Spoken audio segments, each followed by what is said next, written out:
அனைவருக்கும் வணக்கம். இந்த வீடியோவில் குரூப் 4 2025 கேட்கப்பட்ட கேள்வி PYQ தான் பார்க்குறோம். ஸோ நம்ம PYQவில் பார்க்கும்போது இந்த மாதிரி கேள்விகள், இந்த கேள்வி பாருங்கள், இந்த கேள்வி கீழே இருக்கிற கேள்வி இல்லை, இது பாருங்கள். இந்த கேள்வி பார்த்திங்க அப்படின்னா நமக்கு 47 செகண்ட் அமெண்ட்மெண்ட் ஆக்டை பற்றி நல்லா படிச்சிருப்போம். அதில் நிறைய சோஷியலிசம் நிறைய விஷயங்களை சேர்த்துருப்பாங்க. ஆக்சுவலாக 42nd அமெண்ட்மெண்ட் ஆக்டை மினி கான்ஸ்டியூஷன்னு சொல்லுவாங்க. ஓகேங்களா, மினி கான்ஸ்டியூஷன்னு சொல்லுவாங்க. இப்போது மினி கான்ஸ்டியூஷன் சொல்கிறாங்க. இந்த ஆக்ட் நம்ம எப்போ வந்திருக்கோம் பார்த்திங்க அப்படின்னா, இப்போது நான் முன்னாடியே நம்ம சேனலை ஃபாலோ பண்ணுறவங்களுக்கு தெரியும். 42nd அமெண்ட்மெண்ட் ஆக்ட்னா இப்போ 4+2 எவ்வளோ? 1906. 4+2 6. அப்போது இதுதான் இயர். அப்போ 19. நான் 44th அமெண்ட்மெண்ட் ஆக்ட் 4+4 8.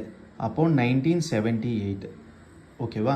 ஸோ இப்போ கேட்டிருக்கிறது பார்த்திங்க அப்படின்னா 42nd அமெண்ட்மெண்ட் ஆக்ட் 4+2 அப்போது 1976. இப்போது ஜவஹர்லால் நேரு இந்த ஆக்ட் இருக்கும்போது இல்லை. ஓகேங்களா? ஸோ அப்போ தவறு. இப்போது இதுக்குள்ளே தான் ஆன்சர் இருக்குது. இப்போ எப்படி கண்டுபிடிக்கணும் அப்படின்னா, எமர்ஜென்சி பீரியட் பார்த்திங்க அப்படின்னா, எமர்ஜென்சி நம்ம பீரியட் பார்த்தோம் அப்படின்னா 1975 to 1977. ஓகேங்களா? 19 அப்ராக்சிமேட்லி 76 to 77. இந்த எமர்ஜென்சி பீரியடில் தான் இந்திரா காந்தி இருந்தாங்க. ஓகேவா? ஸோ எமர்ஜென்சி பீரியடில் அப்போது இந்த இடத்துல தான் என்ன வந்திருக்கு, நம்மளுக்கு இந்த ஆக்ட் வந்திருக்கு. அப்போ கண்டிப்பாக நல்லா தெரியும் இந்திரா காந்தி தான் ஆன்சர்.